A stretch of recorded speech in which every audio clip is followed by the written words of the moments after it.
고대 그리스의 작가인 아이소포스라는 사람이 있습니다. 초면이시죠? 이 아이소포스를 영어로 표현하면 이솝입니다. 구면이시죠? 네, 이솝이 쓴 유명한 이야기가 있는데요. 나무꾼과 헤르메스라는 이야기가 있습니다. 이것도 초면이시죠? 이 이야기가 우리나라로 오면서 금도끼, 은도끼가 됐습니다. 그래서 우리나라 전래동화인 줄 아셨죠? 금도끼, 은도끼, 선녀와 나무꾼하고 헷갈리면 안 됩니다. 금도끼, 은도끼가 있는데요. 다 아실 것 같지만 혹시나 모르는 분이 또 설교를 시작부터 힘들어하면 안 되니까 잠시 이야기를 한번 들려드리도록 하겠습니다. 어느 날 나무꾼이 나무를 하다가, 우리나라는 연못이죠, 연못에 도끼를 빠뜨립니다. 나무꾼이 엉엉 울자 산신령이 나타나서 뭘 들고 나타났죠? 이분 때는 대답 잘해 주시던데. 네, 금도끼를 들고 나와서 뭐라고 합니까? 이 금도끼가 네 도끼냐라고 이야기를 하죠. 그러자 나무꾼이 정직해서 아닙니다 라고 이야기하니까 이번에는 산신령이 무슨 도끼? 은도끼를 가져와서 뭐라고 합니까? 이 은도끼가 네 도끼냐 합니다. 그리고 아닙니다 라고 하죠. 그러자 산신령이 이제 그 빠뜨렸던 쇠도끼를 들고 나타나서 이 쇠도끼가 네 도끼냐라고 이야기하니까 맞습니다 라고 하죠.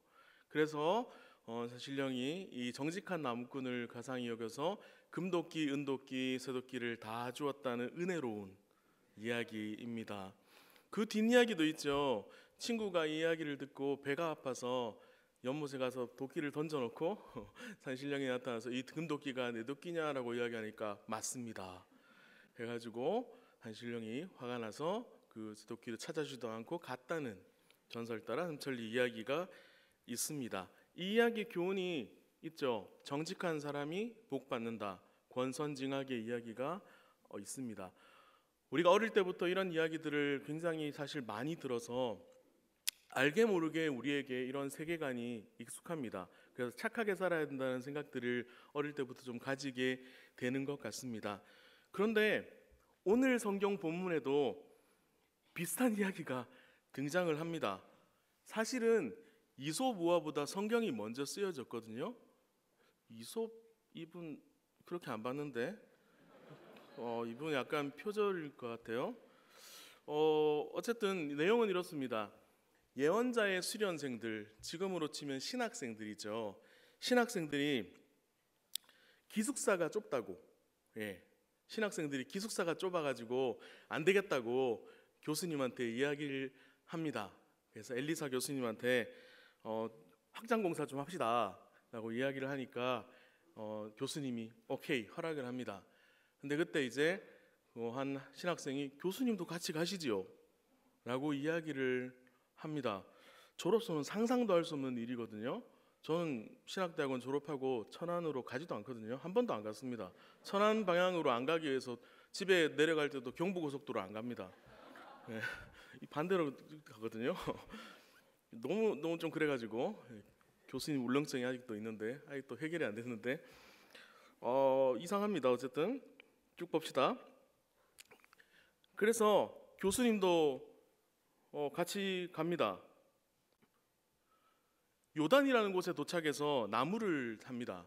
나무를 하는데 그때 한 사람이 도끼질을 하다가 도끼를 물에 빠뜨립니다. 정확한 건 도끼 앞부분이 쇠 부분이 물에 빠진 겁니다. 그래서 학생이 엉엉 울면서 소리칩니다. 오늘 성경에 이런 감탄사의 대화가 별로 없는데 그대로 기록이 돼 있죠. 아이고 선생님, 이 도끼는 빌려온 것입니다. 그런데 원어의 의미를 생각해 보면 이 정도 수준이 아니에요. 이야기가 빌려온이라는 원어의 의미는요, 애걸하여 겨우 빌렸다는 뜻입니다. 그래서 그냥 도끼 좀 빌려주세요 이게 아닙니다. 제발 도끼 좀 빌려주십시오 해가지고 겨우 빌린 거예요. 이 도끼를 빌렸으니까 이걸 만약에 못 돌려주게 되면 이스라엘 율법에 따라서 배상을 해야 됩니다.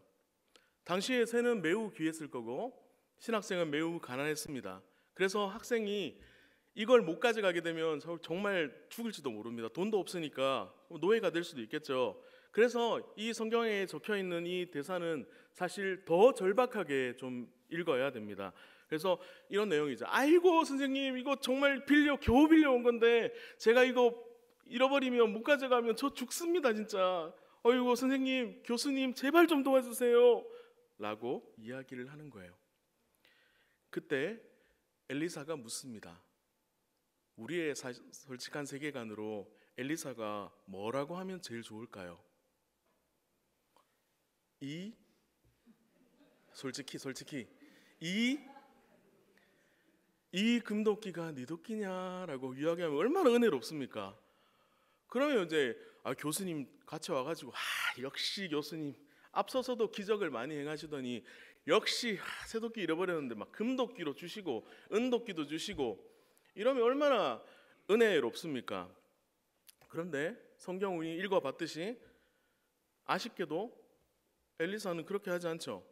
어디에 빠뜨렸느냐 물어봅니다. 제자가 위치를 알려주죠. 그러면 엘리사가 나뭇가지를 꺾어서 던집니다. 여러 가지 상상할 수 있겠죠. 나뭇가지를 아주 큰 걸 해가지고 정확하게 명중시켜가지고 딱 했나?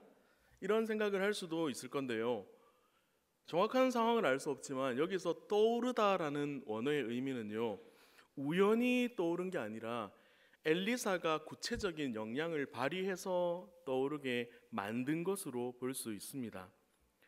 그러니까 엘리사가 도끼를 집어라 하니까 제자가 손을 내밀어서 드디어 도끼를 건집니다. 끝이에요. 너무 썰렁하죠? 뭔가 좀 신기하긴 합니다. 엘리사가 그래도 도끼를 찾아준 거는 신기하긴 하죠. 어쨌든 그렇게 정확하게 해가지고 떠오르게 하고 신기하긴 합니다. 그런데 금도끼, 은도끼에 비하면 너무 시시하지 않습니까? 아니 성경에 적어도 금도끼, 은도끼가 들어가야 될 것 같고 이 사건은 빠져도 괜찮을 것 같지 않나요? 심지어는 성경의 앞뒤 문맥을 생각하면요, 이 본문을 슬쩍 빼고 성경책 만약에 줘도 못 알아볼 수 있습니다. 별로 티가 안 나거든요. 이 본문이 사실 설교도 별로 다르지 않습니다. 혹시나 여러분 중에서도 이런 본문이 성경에 있나? 이렇게 생각하시는 분도 있을지도 모르겠습니다. 과연 이 성경에 도대체 이런 이야기가 이런 수준의 이야기가 왜 있을까요? 한번 살펴보도록 하겠습니다. 본문의 배경이 되는 이스라엘은 어떤 나라입니까? 이스라엘은 하나님께서 하나님 나라의 회복을 보여주시기 위해서 친히 택하신 나라입니다. 아브라함을 부르셔서 하나님 나라를 회복시키려고 계획을 하시고 아브라함에게 먼저 복을 주시죠. 어떤 복입니까? 우리가 생각했을 때는 아브라함이 나중에 부자가 되고 하니까 부자가 되는 복인가? 일반적인 그렇게 생각을 할 수도 있건데요. 갈라디아서 3장 8절 말씀에는 아브라함에게 주셨던 복을 해설하고 있습니다. 그것이 어떤 복인지를 알려주고 있는데요. 한번 같이 읽어보겠습니다. 개역개정입니다. 시작. 또 하나님이 이방을 믿음으로 말미암아 함께 복음을 전하되 모든 이방인이 너로 말미암아 복을 받으리라 하느니라. 하나님께서 아브라함에게 주신 복은 다른 복이 아니라 복음이라고 갈라디아서에서 이야기하고 있습니다. 아브라함의 후손을 통해서 이방인이 복을 받는다는 겁니다. 복음을 받는다는 겁니다. 그래서 이스라엘은 매우 중요한 나라이죠. 이 나라를 통해서 메시아가 태어날 것이기 때문입니다. 그래서 온 세상을 구원할 것이기 때문입니다. 그런데 오늘 본문 당시의 이스라엘 나라는 어떤 상황입니까? 구원자는커녕 이 나라가 엉망이 된 상황입니다. 남북으로 나라가 나눠져 있었죠. 북쪽 이스라엘 나라는 극도로 더 타락을 하고 있습니다. 메시아를 보여줘야 될 인물 중에 한 명인 왕이 더 나서서 우상 숭배하고 엉망으로 살고 있습니다. 북이스라엘의 대표적인 왕이 생각나는 사람이 누가 있죠? 아합이 있죠. 역시 성경 많이 보신다. 아합이 있죠.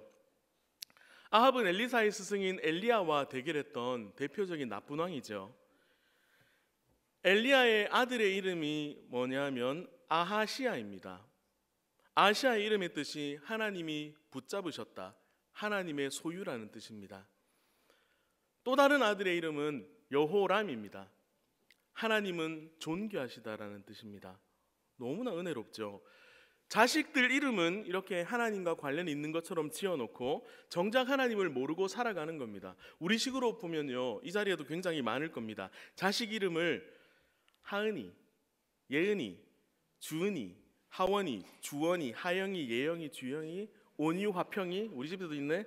온유, 화평이 우리 집에도 있는데, 하람이, 하나님의 사람, 저희 집에 다 있네요. 이렇게 이름은 뭔가 은혜롭게 지어놓고 정작 그 당사자도 본인도 하나님과 먼 삶을 살고 자녀들에게도 이름은 그렇게 지어놓고 믿음을 가르치지 않는 모습을 생각나게 합니다.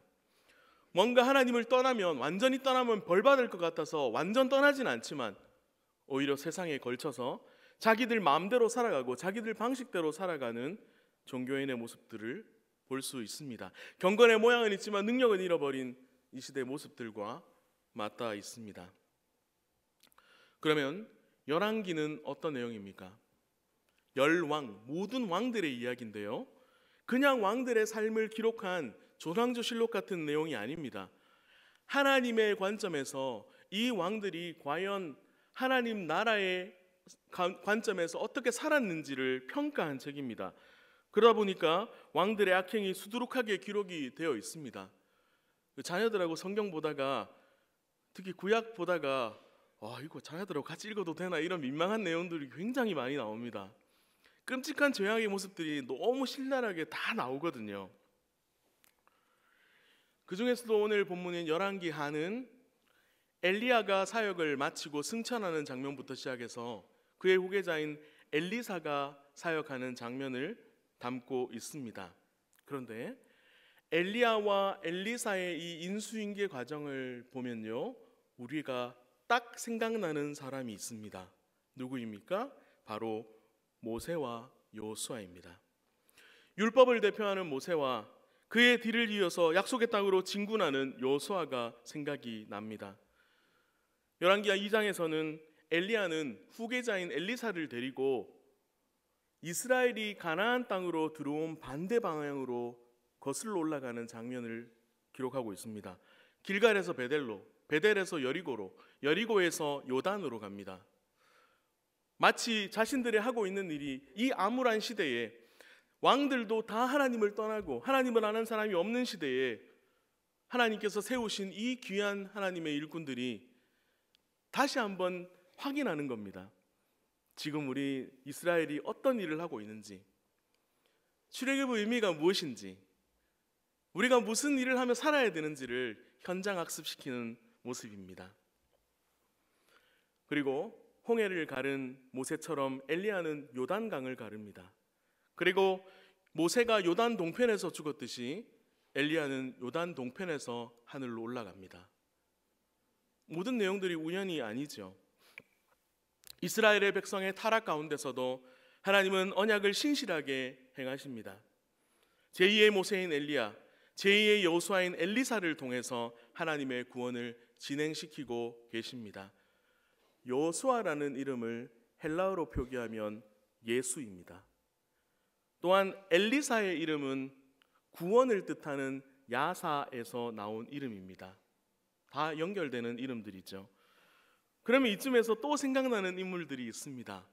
바로 세례 요한과 예수님이죠. 세례 요한의 회개와 하나님 나라가 가까웠음을 외쳤고, 예수님은 바로 그 구원자로 오셨습니다. 예수님이 이 땅에 오셔서 구원과 하나님 나라를 보여주기 위해서 여러 이적들을 행하셨습니다. 마찬가지로 예수님을 보여주는 인물인 엘리사도 다양한 이적을 행했습니다. 그 내용이 열왕기하의 앞부분에 잘 기록이 되어 있습니다. 4장에 보면 한 신학생이 죽어서 사모님과 두 아들이 생계가 막막해져 가서 빚쟁이한테 시달려서 두 아들이 노예로 팔려가는 상황인데, 그때 이 집에 기름 한 병밖에 없는 이 집에 엘리사가 행한 기적으로 기름이 콸콸콸 넘쳐나는 놀라운 은혜가 있죠. 거처를 제공한 집에 아들이 생기게 하고 그 아들이 죽으니까 살립니다. 그리고 신학생 기숙사 식당에서 국을 끓이는데 독이 발견되니까 그 독을 없애기도 하고요. 보리빵 20덩이로 100명을 이 배불리 먹고 남습니다. 5장에는 시리아의 군사령관 나아만 장군이 한센병에 걸렸는데요. 엘리사가 알려준 대로 요단강 목욕 처방으로 깨끗하게 회복됩니다. 누가 생각이 나죠? 엘리사가 행한 모든 이적과 사건들이 누가 생각이 납니까? 예수님이 생각이 나죠. 엘리사가 한센병을 고쳤듯이 누가복음 17장에 보니까 예수님도 한센병 환자를 고쳐주셨습니다. 한 번에 그것도 10명이나 고쳐주셨습니다. 보리빵 20덩이로 100명의 사람을 배불리 먹였는데 예수님께서는 어떻게 하셨습니까? 5병이요 7병이요로 수천 명을 먹이셨습니다. 엘리사가 수넴 여인의 아들을 살렸듯이 예수님은 나인성 과부의 아들을 살려주십니다. 성경의 목적은 구원입니다. 구약은 오실 그리스도를 알려줍니다. 구약의 사람들은 율법으로 구원받은 것이 아니라 오실 그리스도를 메시아를 믿음으로 구원받았습니다. 신약의 사람들은 오신 그리스도를 믿음으로 구원받습니다. 또한 신약은 오신 그리스도를 통한 구원과 복음 전파를 잘 기록하고 있습니다. 엘리사의 사역은 오실 그리스도를 알려주는 사역입니다.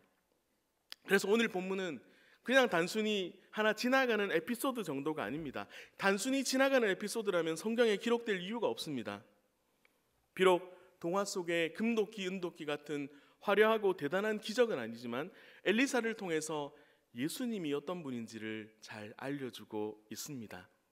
그럼 먼저 예수님이 어떤 분인지를 다시 한번 살펴봅시다. 예수님은 이 땅에 오셔서 무엇을 하셨습니까? 병을 고쳐주셨습니다. 굶주린 자를 먹이셨습니다. 하나님 나라를 알려주셨습니다. 또한 죄를 책망하셨습니다. 이 예수님들의 사역의 특징들이 좀 있습니다. 틀어진 것을 돌려놓으셨습니다. 비어있는 것에 원래 있어야 될 것을 채우셨습니다. 잘못된 것을 바르게 하셨습니다. 없던 것을 주려는 것이 아닙니다. 아담의 죄로 깨어진 하나님과 사람의 관계를 회복시키셨습니다. 죄로 인해 오염되고 무너진 모든 것들을 회복시켜 주셨습니다. 그래서 여러 이적들을 통해서 하나님 나라가 회복되는 것을 보여주셨습니다. 세상에서는 쇠도끼밖에 없는 사람이 금도끼, 은도끼를 얻는 것을 기적이라고 이야기하고 복이라고 이야기를 합니다. 그리고 복받는 사람, 복받는 요건이 뭐죠? 조건이 뭐죠? 착한 삶입니다. 우리도 어릴 때부터 이 이야기들을 워낙 많이 들으면서 자라기 때문에 자녀들에게도 이렇게 읽어주기 때문에 우리도 모르는 사이에 이 금도끼 세계관, 권선징악의 세계관에 갇히기도 합니다. 그래서 세상적으로 성공한 사람들이 하나님의 복을 받은 것으로 연결시키는 경우들도 매우 많이 있습니다. 기독교 방송에는 자녀들을 명문대 보낸 부모가 대단한 사람으로 간증도 하고 하죠. 물론 귀합니다. 자녀들이 믿음으로 가르쳐가지고 명문대 보낸 거 얼마나 귀합니까? 대단합니까? 그러나 주의해야 될 것이 분명히 있죠. 그리스도인이 세상에서 성공하는 것도 좋습니다. 돈을 많이 버는 것도 좋습니다. 그러나 세상의 평가 방법, 세상의 평가 기준과 우리 그리스도인의 평가 기준, 평가 방법이 너무나 닮아 있다는 것은 심각한 문제입니다. 때로는 성경의 원리보다는 세상의 경험과 논리와 문화를 더욱더 신뢰합니다. 이맘때쯤 학생을 둔 부모님들은 분명히 기도할 때는 하나님, 우리 자녀가 하나님의 뜻대로 살게 해달라고 기도했지만 막상 입시철이 다가오면 학업 뒤처질까 봐, 좋은 학교 못 갈까 봐 전전긍긍하는 모습들이 사실 있습니다. 요즘 가장 인기 있는 직업이 뭔지 아십니까?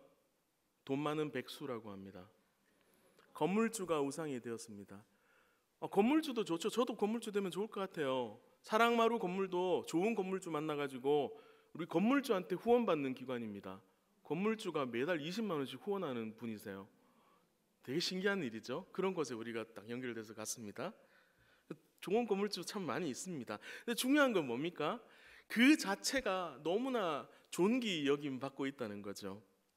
그래서 하나님 앞에서 정직하게 살고 성실하게 일하는 사람은 소람보다 어떤 방법으로든 돈을 많이 벌면, 성공하면 하나님이 복이라고 생각하는 모습에 대해서 정말 고민해 봐야 합니다. 나와 우리 가정의 세계관은 정말 하나님 나라의 원리에 충실한가, 성경적인가, 복음의 확장에 기여하는가, 하나님 그리스도인다운가라는 것에 대해서 늘 질문해 보아야 합니다. 하나님이 기뻐하시는 방법이 아닌데, 분명히 잘못된 방법인데 일이 너무나 잘 되고 일이 술술 풀리고 성공을 한다면 두려워해야 합니다. 로마서 1장에는 무서운 말씀이 나오죠. 하나님의 내버려 둠입니다. 그냥 죄 가운데 내버려 두신다는 거예요. 잘 되든 못 되든 하나님이 내버려 두시는 거예요. 그게 제일 무서운 거죠. 우리는 하나님을 두려워해야 합니다. 하나님께서 다 보고 계시고 알고 계십니다. 우리의 생각 하나, 우리의 행동 하나 지나치지 않고 하나님께서는 여전히 하나님의 일을 행하고 계십니다. 공의로우신 하나님의 때에 하나님께서 모든 것을 판단하실 것입니다. 하나님을 경외하며 우리는 그 앞에 서야 합니다. 예수님이 이 땅에 오신 이유는 없던 것을 주려는 것이 아닙니다. 누가복음 19장 10절 말씀에는 분명히 기록하고 있죠. 인자는 잃은 것을 찾아 구원하러 왔다. 없던 것을 주시려고 하는 것이 아니라 잃은 자를 찾아 구원하러 왔다고 이야기를 하고 있습니다. 예수님은 하나님을 잃어버린 사람을 구원하러 오셨습니다. 그러면 이쯤에서 엘리사의 도끼 사건을 다시 한번 들여다봅시다. 신학생과 교수님이 함께 생활합니다. 저로서는 정말 이해가 안 되는 일입니다. 어떻게 같이 살지? 신학생과 그리고 나무하러 가는데 교수님 보고 같이 가자고 합니다. 교수님도 또 같이 가시네요. 너무 이상합니다. 도끼가 물에 빠졌습니다. 빠뜨렸으면 지가 건져내면 되잖아요. 그런데 그 다른 사람도 많았을 건데 선생님 보고 도와달래요. 엘리사 선생님한테. 왜 이럴까요? 분명히 이 앞서서 이미 엘리사가 행하는 많은 기적들을 봤기 때문에 제자들에게는 엘리사가 그냥 한 단순한 스승이 아닙니다. 엘리사를 구원자로 보고 있는 거예요. 제자들에게 엘리사는 예수님입니다. 그래서 함께하고 함께 가자고 하고 문제가 생겼을 때 도와달라고 하는 겁니다. 우리에게는 그저 도끼 하나일 수 있지만 이 신학생의 안타까운 상황을 보고 본 예수님을 보여주는 엘리사가 친히 그 도끼를 찾아서 줍니다. 요단강에 빠져서 가라앉은 도끼를 엘리사가 신비한 방법으로 어쨌든 떠오르게 하는데요. 무엇이 연상되십니까? 힌트는 요단. 이 사건 이후에 수백 년 후에 이 요단강에서 예수님이 세례를 받으십니다. 세례는 무엇을 의미합니까? 죽었다가 살아나는 것을 의미합니다. 물에 빠져서 못 찾게 된 도끼처럼 모든 사람도 죄의 깊은 물에 빠지게 되었는데 그러나 예수님 때문에 우리는 건진받게 된 거죠. 예수님의 부활로 우리도 살아나게 되었습니다. 죽음에서 떠나 생명을 얻게 된 것입니다. 금도끼, 은도끼는 동화 속의 허상입니다. 그러나 이 사건은 진짜 사건입니다. 하나님께서는 상상 속에 허황된 방법이 아닌 실제로 우리를 일으키시고 도우십니다. 그러므로 죄로 인해 생명을 잃어버린 우리가 하나님의 은혜로 생명을 찾는 것이 가장 큰 기적입니다. 죄인된 우리가 하나님의 은혜로 일상을 살아가는 것이 기적입니다. 이사야 35장 말씀에 보면요, 그리스도의 왕국을 예고하면서 다리를 절던 사람이 사슴처럼 뛸 것이라고 선포합니다.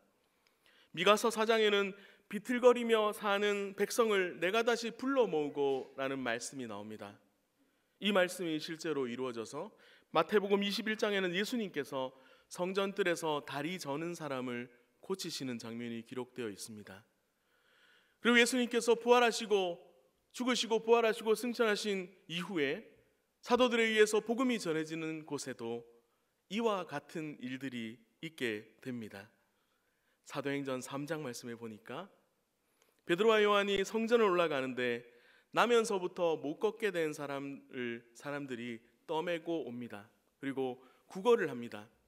그가 간절히 구걸을 합니다. 아마 이 간절한 마음도 도끼를 잃어버린 그 제자처럼 그 간절함이었을 것 같아요. 그러나 이 간절함은, 이 사람은 무엇을 바라고 있습니까? 돈이나 많이 주면 좋겠죠. 그런데 베드로가 그에게 이렇게 이야기를 합니다. 이 말씀은 저는 언제 읽어도 막 가슴이 뜁니다. 음과 금은 내게 없으나 내게 있는 것으로 그대에게 주노니 나사렛 그리스도 예수의 이름으로 일어나 걸으시오. 그의 오른손을 잡아 일으키자 그가 힘을 얻고 벌떡 일어나서 걷습니다. 걷고 뛰고 하나님을 찬양합니다. 그는 돈만 바라고 구걸하였으나 베드로는 예수 그리스도의 복음, 곧 영혼과 육체를 완전히 회복하는 전인적 복음을 선물합니다. 구약부터 예언된 하나님 나라가 드디어 메시아 오신 그리스도를 통해서 회복되며 확장되며 완성됨을 성경 내내 일관성 있게 다 보여주고 있습니다. 오늘 본문의 도끼 사건은 스케일로는 사실 굉장히 작은 사건입니다. 작아서 그런가 이 부분을 설교를 잘 안 하는 경우들이 많이 있습니다. 왜냐하면 그 뒤에 엄청 큰 사건이 나오거든요. 조금만 소개를 하면요, 바로 뒤이어서 나오는 사건은 적국인 시리아, 아람이라고 보통 우리가 알고 있는데요, 시리아 왕이 은밀한 게 세운 계획이 자꾸 이스라엘에게 세게됩니다. 도대체 왜 그런가 살펴보니까 엘리사라는 사람이 왕의 침실의 은밀한 말까지 다 알아내가지고 이스라엘 왕에게 다 알려준다는 겁니다.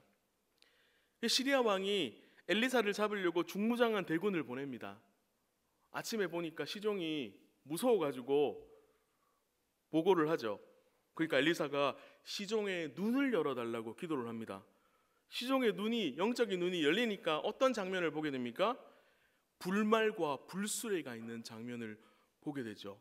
앞에는 금도끼, 은도끼 수준이었는데 여기서는 갑자기 그 반지의 제왕, 왕의 귀한 스케일이 확 커져 버렸습니다.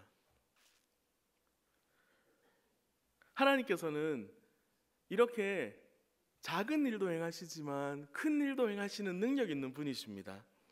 사실은 앞에서 하나님께서는 원하시기만 하면요, 금도끼, 은도끼도 주실 수 있고 하나님이 다이아몬드 도끼도 줄 수 있는 분이십니다.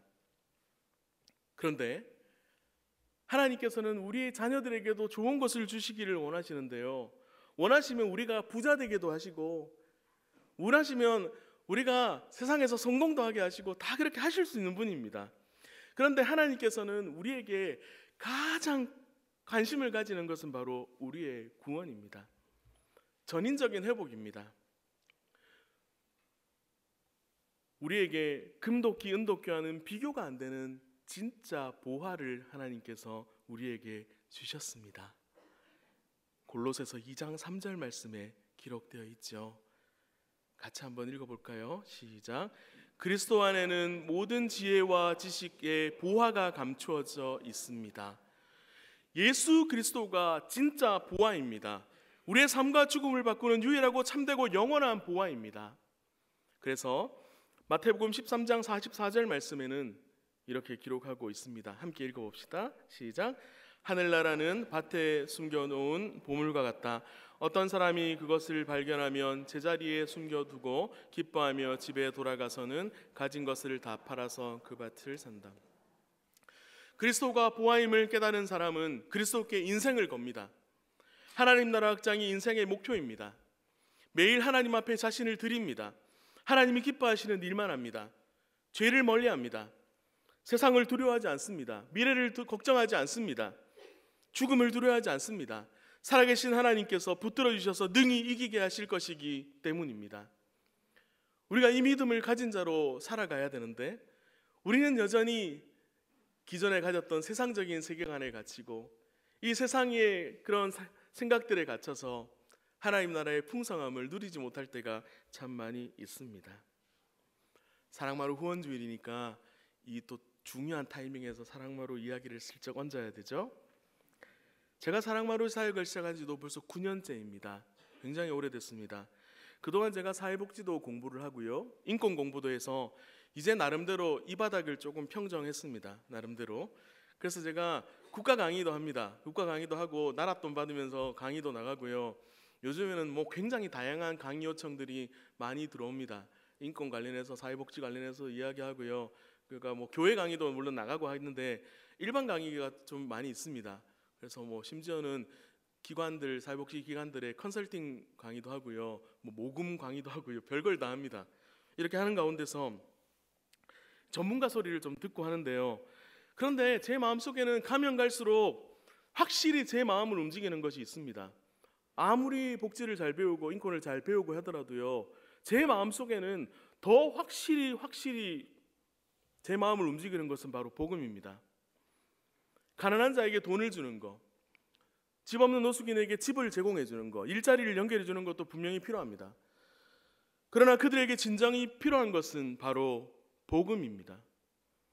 진짜 잃어버린 것을 찾아주는 일이 필요합니다. 사랑마루가 작년에 이사를 하고 잘 정착했는데 동네 이제 동사무소, 지금은 행정복지센터라고 합니다. 동사무소가 익숙한데 동사무소와 MOU를 맺어가지고 하는데 그 공무원이 일을 정말 열심히 해가지고 정말 바쁩니다. 좋아서 그러는 거예요. 공무원이 일을 열심히 하니까 얼마나 좋습니까, 보기가. 밤낮 없이 연락하고 가지고 일 시킵니다. 이게 참 좋죠. 관에서 하기 힘든 케이스라고 우리한테, 제가 목사인 걸 알고 넘겨줍니다. 은혜롭죠. 그래가지고 관에서 일반 사회복지로 할 수 없는 일들을 굉장히 많이 연결받아서 사례 관리를 하고 있습니다. 그래서 뭐 그 태평 삼동은 정말 그 산 깎아서 만든 동네잖아요. 그래서 가보신 분 알지만 와, 성남에 이런 곳이 있나 싶을 만큼 엄청난 언덕에 등산을 해야 됩니다. 거기를 산을 거의 뭐 타면서 사람들 가정을 만나고 이렇게 하고 있습니다. 이렇게 오르락 내리락 하는데 살이 안 빠지는 건 기적 같은 일이죠. 다른 기적이 어디 있습니까? 기적을 보고 있습니다. 그래서 열심히 하고 있는데요, 그런 분들을 만나면 만날수록 저는 확실하게 복지의 한계, 인권의 한계를 보게 됩니다. 때로는 복지 때문에 오히려 자립의 의지를 잃어버린 분들을 만나게 됩니다. 최근에 제가 관리하고 있는 클라이언트가 있는데요, 의료비 60만 원이 체납됐습니다. 수급받아서 그거를 일부를 모아서 처리를 하면 됩니다. 근데 곧 죽어도 자기 돈 10,000원을 쓸 생각이 없습니다. 돈 생기는 대로 술 사고 담배 사고 다 써버립니다. 왜냐하면요, 지금까지 어렵고 힘든 모습, 불쌍한 모습을 보여주면요, 때로는 극단적인 표현, 저희 같은 곳에 전화해가지고 나 지금 죽으려고 한다, 그러면 다 도와줬답니다. 지금까지. 우리나라의 복지 인권이 굉장히 발전하고 있고요, 현장에 정말 훌륭한 분들이 많이 계십니다. 참 좋은 일들이죠. 그러나 사회복지사이자 목사인 제가 더욱더 확실하게 느끼는 것은요, 사람의 회복과 변화는 하나님의 영역이라는 것입니다. 창조와 타락과 구속을 알지 못하면 결코 진정한 회복을 하지 못합니다. 그래서 금도끼, 은도끼를 주는 것보다 진짜 보화이신 예수 그리스도를 전하는 것이 참된 복지이며 참된 인권임을 믿습니다. 그래서 이제부터는 제가 본격적으로 복음을 전하기 위해서 다양한 준비들을 좀 하고 있습니다. 복음은 무엇입니까? 하나님 사랑, 이웃 사랑을 합친 것입니다. 하나님 사랑 먼저 하고 여력이 되면 이웃 사랑 아닙니다. 그래서 예수님이 하셨던 것처럼 하나님 나라의 전인적인 복음을 전하는 사역을 더 열심히 해보려고 하고 있습니다. 세상은 말하죠. 복음이 밥 먹여주냐? 예수가 밥 먹여주냐? 놀랍게도 예수님은 밥 먹여주셨습니다. 오병이어를 통해 밥 먹여주셨잖아요. 그리고 배신하고 떠난 제자들에게 친히 찾아오셔서 아침 무료급식을 하셨잖아요. 요한복음 21장 말씀에 제자들을 아침 먹으러 해가지고 불러가지고 친히 숯불 생선구이 정식을 차려주셨습니다. 성찬식을 통해서 지금도 우리에게 천국잔치를 뜻하는 떡과 잔을 먹이십니다. 사랑마루의 밥은 그래서 예수님이 주는 바비로 고백합니다. 그냥 밥만 주고 끝나면 이렇게 할 수 없습니다. 생명의 떡이신 그리스도를 함께 주는 하나님 나라의 사역이기 때문에 말씀드릴 수 있습니다. 제가 올해 가장 감사했던 일이 한 가지 있습니다. 다양한 복지 사업을 다 하고 해서 시로부터 칭찬도 받고 했지만요, 다양한 성과도 이뤘지만요, 그것보다 정말 저는 감사한 것이 한 80대 할머니를 하나님 나라로 인도한 일이 올해 가장 첫 번째로 꼽는 감사한 일입니다. 이분이 사랑마을 아침 무료급식에 오셨다가 반찬 나눔 대상자로 연결되고 샘마루 교회로 오셨습니다. 평생 교회를 다닌 적이 없는 분이십니다. 그래서 이분에게 제가 복음을 전하고 이분이 정말 순전하게 예수님을 영접하고 세례를 받았습니다. 정말 신기하게도 이 연세에도 믿음이 자라는 것이 보입니다. 그래서 계속 기도하고 예배 참석하시고 은혜 받으시고 하는 가운데 안타깝게도 작년 말 이분이 담낭암 말기 판정을 받으셨습니다. 그래서 제가 수시로 신방하면서 말씀을 전하고 기도하고 했죠. 회복의 기적은 없었습니다. 암이 전신으로 전이되어서 호스피스 병동으로 옮겼는데요, 그 간호하는 딸이 있었는데 딸도 교회를 한 번도 안 간 사람인데요, 딸이 제가 갈 때마다 너무 신기해하는 거예요. 다 전이돼가지고 선망 증세가 너무 심하셔가지고 딸도 못 알아보고 가족들도 못 알아보는데 목사님은 알아본다고. 목사님 오는 날 계속 기다리고 있다고. 제가 전해주는 말씀을 계속 쪽지 같은 거 써서 주고 막 책상에 넣는 것도 선물해드리고 하니까 그걸 계속 보고 읽으시면서 기도하시고 그렇게 하시는 걸 보면서 그 딸이 막 너무 신기해하는 거예요. 결국 올해 7월에 돌아가셨습니다. 마지막까지도 너무나 평온하게 돌아가시는 모습을 보면서 마지막까지도 그렇게 막 기도하는 모습으로 돌아가시는 걸 보니까 딸이 너무 또 감동을 받고 교회 나오기로 했어요. 생명이 생명을 낳는 진짜 기적이죠. 비록 이 땅에서 육신의 병은 이기지 못하였지만 더 큰 기적인 영원한 생명을 얻었습니다. 이와 같이 참된 보화의 신 예수 그리스도를 통해 한 생명이 완전히 변화되는 사역에 더욱더 집중하려고 합니다. 한 마음으로 기도해 주시기 바랍니다. 이제 말씀을 좀 정리하려고 합니다. 교회는 예배하는 공동체입니다. 그래서 하나님께서는 예배를 통해서 하나님의 복을 주십니다. 그래서 이 복음의 1차 대상은 바로 공예배로 이 자리에 앉아 계신 우리들입니다. 비록 부족하게 짝이 없는 설교자의 연약한 입술이지만 우리와 함께 하시는 예수 그리스도의 이름으로 하나님의 복을 전합니다. 우리에게 금과 은은 없을지라도 예수 그리스도가 우리의 복입니다. 한 해를 돌아보면 참 어려운 일도 많이 있고 해결되지 못한 힘든 일들도 참 많이 있습니다. 그러나 세상이 줄 수 없는 하늘의 위로가 여러분에게 함께 하시기를 축복합니다. 세상이 원하는 기적, 내가 바라는 기적은 없을지라도 내 안에, 우리 가족 안에 예수 그리스도가 가장 큰 기적임이 믿어지는 은혜가 있기를 간절히 소망합니다. 우리 가정에 금과 은이 생기는 기적은 없을지라도 우리 가족 모두가 예수 그리스도를 구주로 믿는 기적이 있기를 간절히 소망합니다. 혹시나 여러분 가운데서 아직도 예수님을 믿지 않는 남편과 아내가, 아버지와 어머니와 아들과 딸, 가족들이 있다면, 지인들이 있다면 모두가 예수 그리스도를 구주로 믿고 새 생명을 얻는 하나님의 복이 임하시기를 축복합니다. 또한 권면합니다. 세상 사람들은 어떤 꿈을 꾸고 어떤 성공을 바랍니까? 우리는 세상이 꿈꾸는, 세상이 바라는 금도끼, 은도끼의 환상과 허상에서 벗어나야 합니다. 하나님의 세상, 하나님 나라를 꿈꾸고 바라봐야 합니다. 도덕주의, 물질 만능주의, 성공지향적인 삶을 내려놓고 세상이 주는 기쁨과 만족을 내려놓고 하나님 중심, 성경적인 세계관, 하나님 나라의 확장의 사명을 살아가는 성도가 되시기를 축복합니다. 무엇을 위해 기도해야 합니까? 기도하기를 눈만 감으면 그저 금도끼, 은도끼 달라는 기도만 우리에게 있다면 안타까운 일이죠. 그것은 기도가 아니라 주문일 수 있습니다. 우리의 모든 가치관, 세계관이 그리스도 중심으로 바뀌기를 바랍니다. 나도 모르는 사이에 내 안에 자리 잡고 있는 세상의 방식과 문화와 습관이 변하여 참된 보화이신 그리스도 중심으로 사는 복된 삶, 복된 가정이 되시기를 축복합니다. 아멘.